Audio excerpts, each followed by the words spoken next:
قد تكون حلما لدى بعض الدول بوجود منطقة أثرية ينقبونها ويفتخرون بوجودها، ألا في العراق فالمواقع الأثرية تحيطها النفايات والأنقاض والعشوائيات المنتشرة في محيطها بعلم المعنيين بالأمر والجهات الحكومية.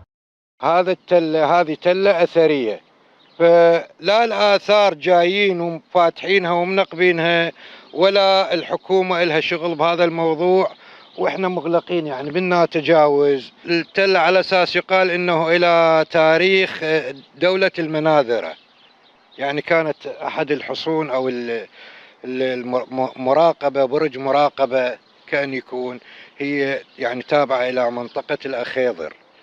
النفايات المنتشرة وآثارها السلبية في هذه المنطقة، ناهيك عن التجاوزات على الأراضي، مما عرض البنى التحتية للانهيار من ضمنها الكهرباء، فالأعمدة خلعت من أماكنها بسبب التجاوز عليها من العشوائيات والنزوح غير الشرعي من المحافظات الأخرى، فكربلاء لا تتسع بناها التحتية لهذه الأعداد.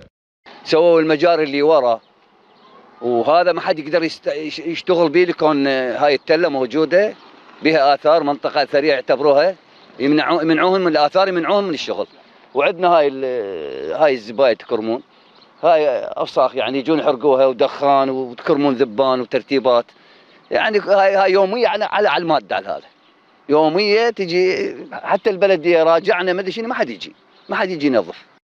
المشاريع غير المكتملة كالمجاري التي أنشئت وتوقفت بسبب وجود هذه الآثار في المنطقة، مما جعل هذا الحي مهملا وغير صالح للعيش، بغض النظر عن مركز المدينة الذي يتمتع بإنجاز كامل للخدمات دون غيره. عدم ربط الحي بالمجاري بالشبكة الرئيسية، يعني هنا بداية الحي تتجمع المجاري مال الحي كلها فتخرج للخارج، وفهذا المنظر قدامكم عبارة عن بورة للأمراض والروائح. وناشدنا أكثر من مرة كل الجهات، بس يعني ما تلقينا أي دعم من الجهات الحكومية. هناك مقطع لم يتم تنفيذه أو توقف منذ 2010، هذا المقطع اللي هو تقريبا شارع رئيسي عرض 60 متر، مسافة 400 متر، توقف نتيجة وجود تل أثري أو ما يسمى تل أبو راسين. طبعا تم إيقاف العمل أكثر من مرة من قبل هيئة الآثار، وزارة الثقافة. هناك مخاطبات كثيرة من قبل الدائرة والمديرية العامة للمجاري لحسم هذا الموضوع. مراتب متدنية يحتلها العراق بأكثر الدول مهملة لآثارها، فكربلاء آثارها وسط نفايات بعلم دولة استهانت بحضارتها. لقناة التغيير الفضائية، جاسم الهميم، كربلاء.